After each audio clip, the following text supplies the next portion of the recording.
Hello and welcome to Greek 1. This is lesson 1, the course introduction.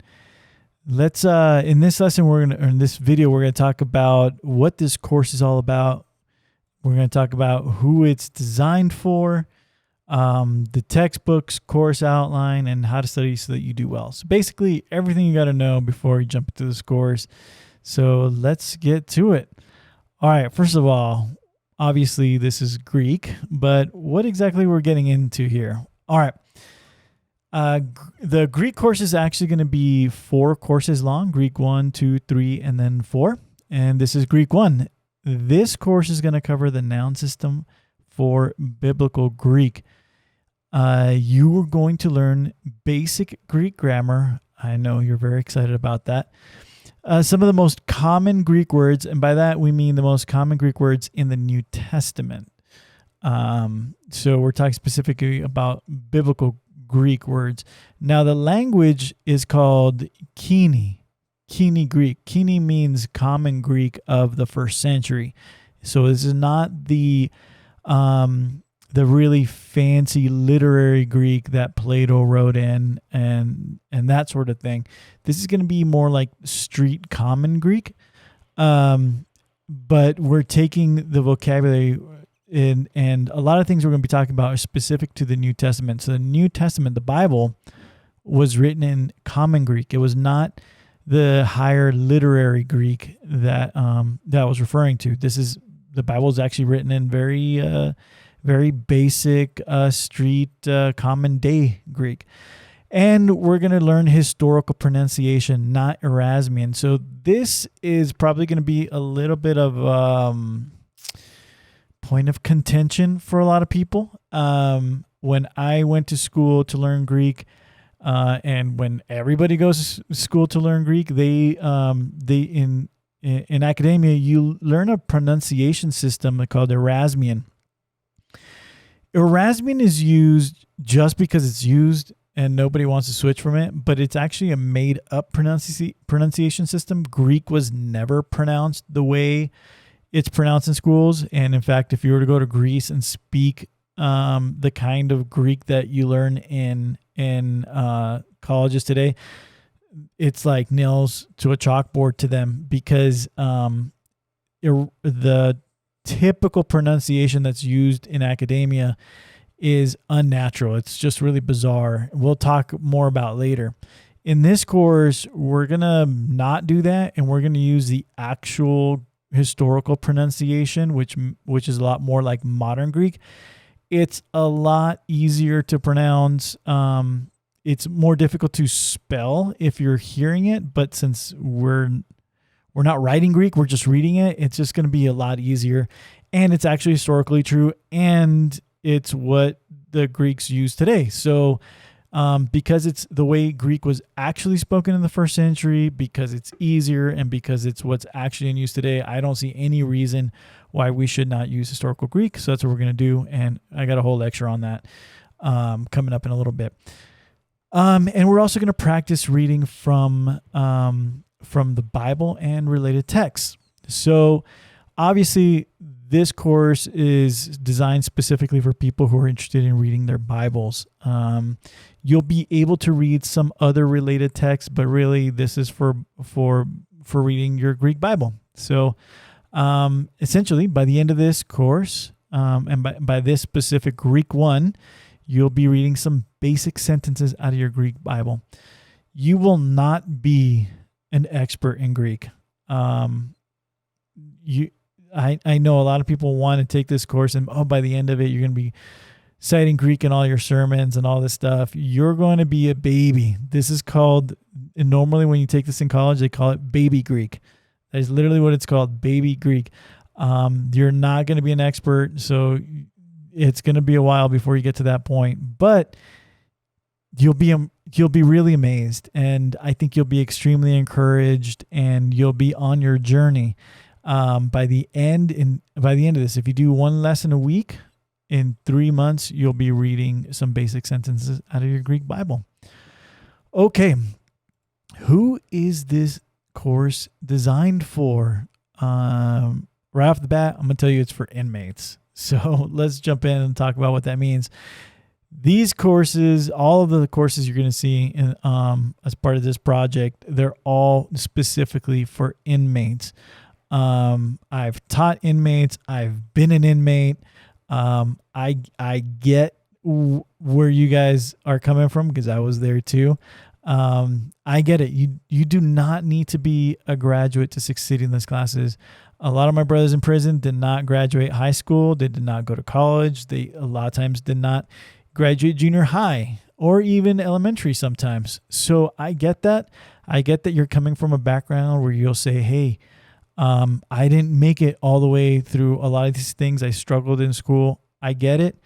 I'm going to try to assume that a lot of the stuff is new. I have taught these in prison environments, so I know roughly where most people are. And I was right there with you guys. So I have you specifically in mind. Now, I'll be honest with you. This is the exact same material you would get if you went for your master's level and you're taking some Greek classes. So here's what that means. I'm teaching the same material that you would go through if you were in a master's course, but I'm going to explain it knowing where you're coming from.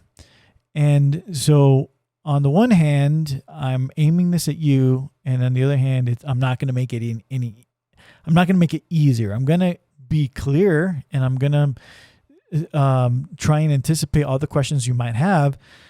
But you've got to have some passion. You've got to have some determination. You got to do the work yourself because it's not easy.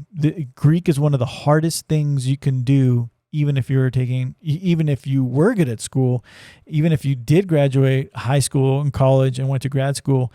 Greek is usually one of the harder things to do. So you got to bring your A game. You got to bring your passion. You got to be serious about it. But I know it's possible because we've done it. There are yards right now where there are people learning this exact same material and they're doing great. And so I know that we can do this. I know that you can do it, but you definitely have to have some passion for it. Okay.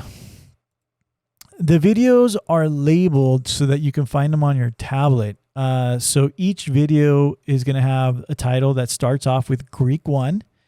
Then there's going to be a dash, and I'll get into labels, but it'll be either a lesson or a vocab or a workbook, and then it'll be labeled with the number so that you can easily find them on your tablet. I know in some institutions, they don't organize the videos, and you're just like scrolling forever trying to find, whatever courses you want. I've tried to label all this stuff so that you can find them easily. And hopefully that's the case. And of course, the cost is $0. Everything here is free. Having said that, I can't provide a lot of extra stuff.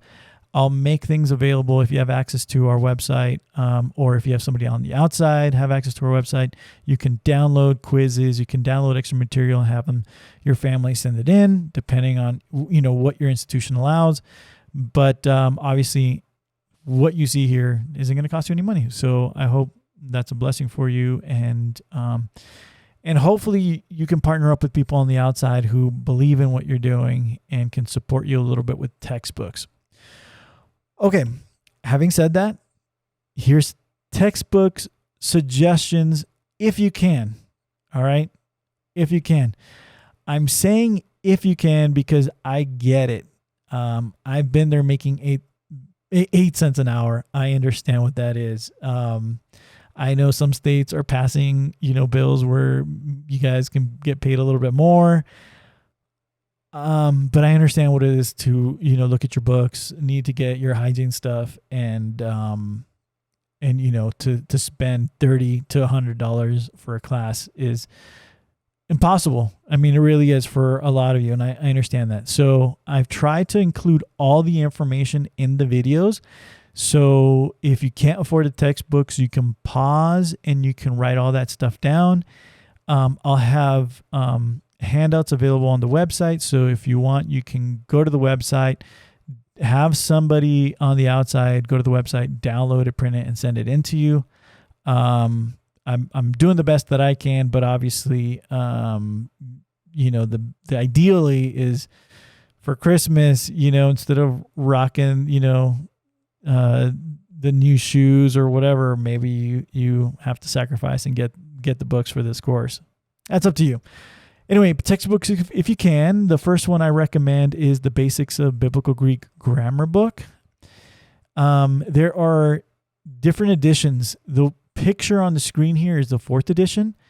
It does not matter which edition. The one that this course is based on is the 4th edition, but they all have the same outline. So there's not enough that changes between the editions that I think, you really need to do one thing or the other. I've picked this one because, as you can see on the screen, there's almost 500,000 of these copies sold.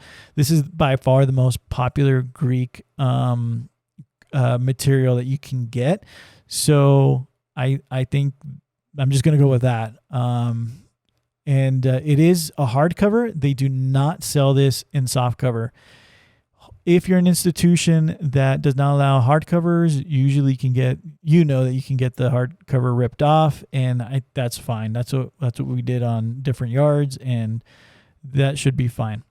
But sorry, this doesn't, as far as I know, this is not available in softcover. Okay, next up is the Biblical Greek Workbook.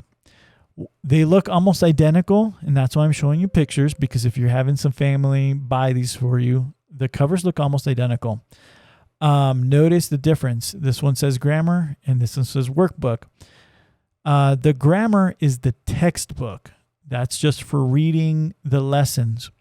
The workbook is exactly that. It's got like blanks and to practice things where you write inside the workbook.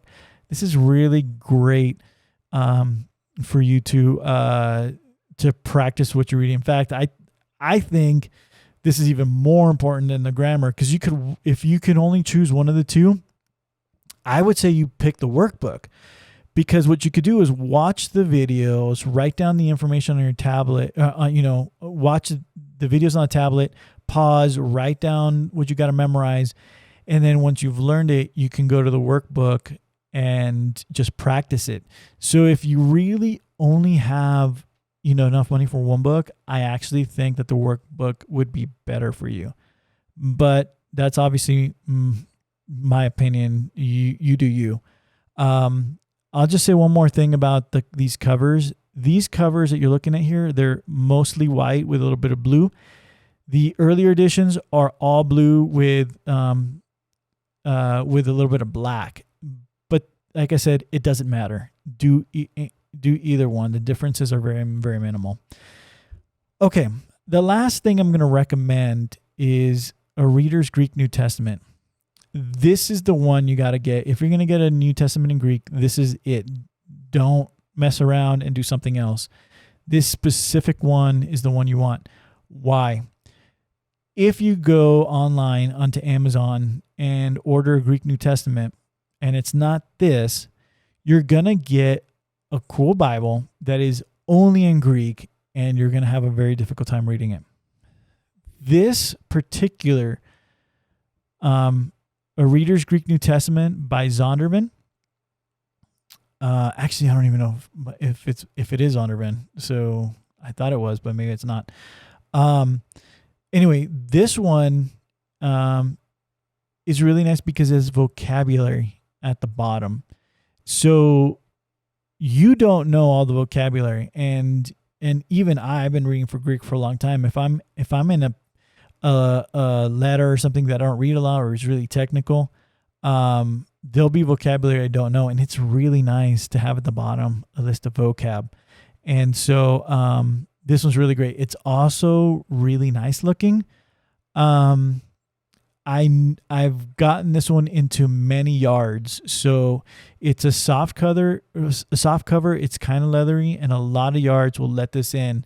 So it just depends. Obviously, each yard is different, and each institution is different. But I've been surprised to see where this can get through. So hopefully, This is a really pretty book. I would hate for the cover to get ripped off. It is a fake leather one. If it's coming right from Amazon, you never know. Hopefully the cops are cool and they let it slide. It is $40. So you're looking at the whole thing is like almost $90 or something, $100 after taxes. So it is a lot of money. I get that. So if you got to choose one, I say go with the Greek workbook. And if you're just got a great side hustle and you can afford all three, go for it.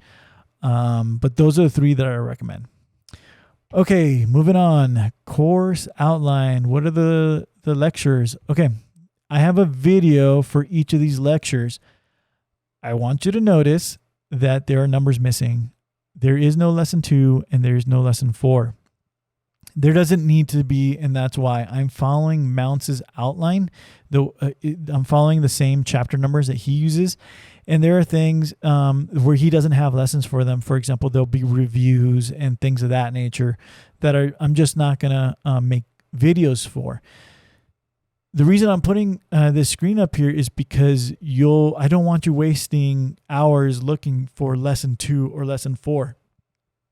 That might be really confusing to you. So hopefully before you went on that journey looking for lesson 2, you see this and you can see the outline of this course. There are there's I guess that would be 12 lesson videos, and they're all different lengths. Some of them are 5 minutes and some of them are 45 minutes. It just depends on the amount of information and how difficult it is, how many examples I have to give you, and that sort of thing. Just so you get an idea of the tough videos. Lessons 6, 7, 8, 9, and 10, those middle lessons, those are by far the hardest. Lesson 6 is where you first jump into Greek. And it's hard only because it's new. It's not actually hard, but when you're first doing it, it's going to be such a shock. It's so different that your brain is just going to have a hard time adjusting. And so that'll get difficult. And then you'll get to prepositions, and that's kind of technical. And then you get to adjectives, and there's just a lot of grammar. And then you'll get to lesson 10 and third declension, and it'll just be a curveball. But then by the time you get to lesson 11, 12, 13, and 14, it's going to be a piece of cake. Some of those lessons are only 5 minutes long, and they're really easy, and they're basically just repeating everything you've already learned. So there is kind of a big curve, the earlier part is hard just because it's new, and then it gets difficult, and then it gets really easy. So just kind of know where you're going with this. This is not an easy thing to do. It is hard, but I love it. I love when I hear from inmates who are just like, oh my gosh, like I had no idea that I'd be good at this. And they'll tell me they were never good at school, but some people just got it in them to do this, and they really succeed. And it makes me happy to see guys kind of just surprised, like, wow, I can't believe I'm doing this and doing well. So I just want you to know just kind of what to expect as far as the learning curve goes. It gets a little rough in the middle, but then it gets really easy. And then lesson 14 is the end of this Greek 1. And then Greek 2 is going to pick up with chapter 16. So there's no 15. Okay. In between these lessons is vocab videos. So if you notice here in the red, after lesson 3, there's no lesson 4, but there is a vocab 4. And after lesson 6, vocab 6. And for most of the lessons, there is a vocab section at the end of the textbook. I made a video for you. So if you don't have a textbook, you can just watch the videos, and all the vocabulary are going to be in there. I also have on the website a vocab sheet to download. If you have somebody outside to download and print them for you, they can send them in, and you can download the whole vocab for this Greek 1 and have it and study it. So all that is available on the website, and you can just download it and have somebody print it out and send it in to you. I don't know if around the country there are institutions that have printers available to inmates. That'd be really cool. I can't imagine that that's a thing, but hopefully Hopefully somebody's doing that. Okay, and then I'm also including some practice reading. I've got some videos of just me reading John 1 verses 1 through 13 and Hebrews 1 through 13. And that's just so you can practice, pronouncing everything right and hearing it and just getting a feel for it. I'm also going to start making videos on me doing some workbook exercises, but they're not up yet, so that's why they're not on here. But eventually you'll be able to do, instead of lesson 7 or vocab 7, you'll be able to do workbook 7. And then you'll be able to see me do some of the workbooks for you guys. I want to have those up pretty soon, but right now this is all I got for you. Okay, so how to study so that you can succeed. Here's the way I've set up this course. What you want to do is watch the video lesson first. You saw the outline of the order of all the lessons. You want to watch the lesson video first. So you're going to start with lesson 1, then it's lesson 3. Watch the video first. If you have the textbook, you'll want to read that textbook after you watch the video. After you read the textbook, you want to watch the vocabulary video. If you don't have the textbook, then you watch the video, you take down all your notes, and then you watch the vocabulary video and you write down all the vocab. All right. And then once you've got all that stuff written out, you're going to study the material. Hopefully you have a textbook. So if you don't, you're studying just the 2 videos. You're watching the lesson video and the vocab video, and then you're studying those. Once you've studied those, a good amount, you spent a couple of days really trying to make sense of it. Then if you have the workbook, you're going to do in the workbook. Like I said, if you have to choose between the textbook and the workbook, I think you should have the workbook, because you can watch the videos and then watch the vocab videos, and then you can do the workbook. I think that's going to be a good thing. Finally, don't move on, right? So let's say you're on lesson 6. Don't just jump to lesson 7 until you've learned the material.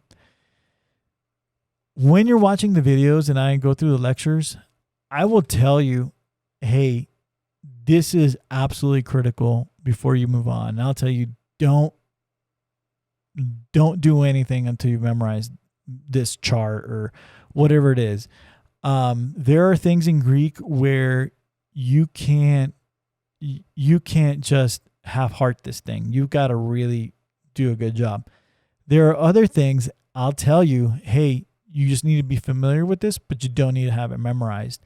There'll be things where I tell you, this is really great if you do have this down pat, and it's okay if it's hazy, fuzzy. But if I tell you in a video, you really got to know this, then you really got to know it. And if it takes you an entire month to memorize a certain chart, then you just wait until you've spent an entire month to memorize that chart before you watch the next video. I think that a good pace to go, I'm going to go back to the course outline. I'm going to go all the way back because I want to show you this.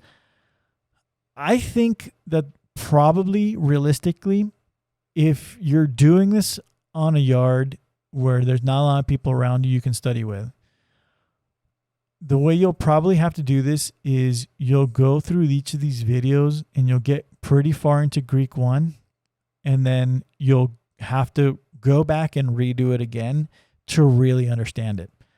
Greek is a tough language, and you're not going to get it just by watching the videos once and then move on. It's just not that easy. It's one of those things where you'll probably get through this whole course, or most of the way through this course, and you're like, let me pause, go back, and rewatch everything, redo everything just to make sure I got it down pat. I think that's something you can expect, and that's pretty reasonable. I think that's the way any of us have done it, whether or not you learned it in a college setting or in a prison somewhere. It doesn't matter. And Greek is tough. You'll probably have to review this course twice.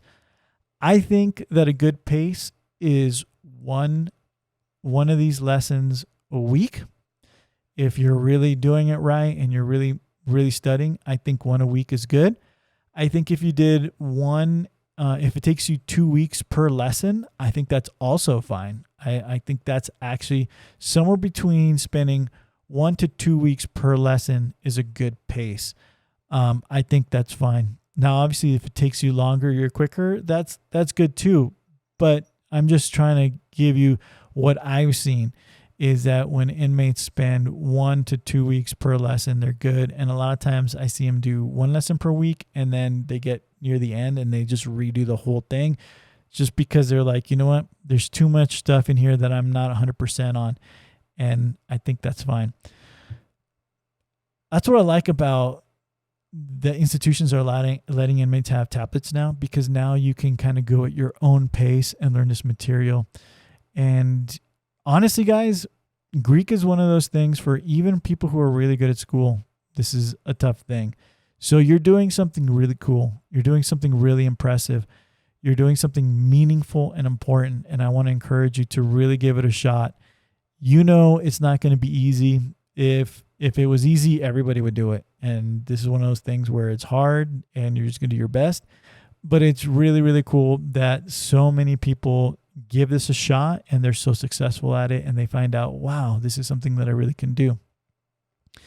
The last thing I want to say is I do have, I have some brothers in Christ who are on the yard and this is something they've wanted to do. And then they just, for whatever reason, for some people, learning a new language is just like hitting a wall. And they try for months and they have great memory, they have good study habits, and they just can't do it. That does happen. There are sometimes just different brains are wired different ways, and just learning a language, some people are really great at math. Some people are really great at fixing things. Some people are really great leaders, and some people are really good at languages.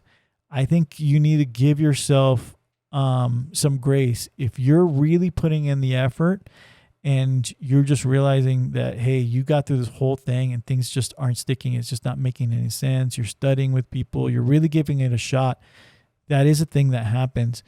But I'll be honest with you, that's really, really rare. Most of the time, it's just people just don't put in the time. So I think that if you really want to be successful, you put in the time and the effort that you're going to learn Greek. You're just going to do it.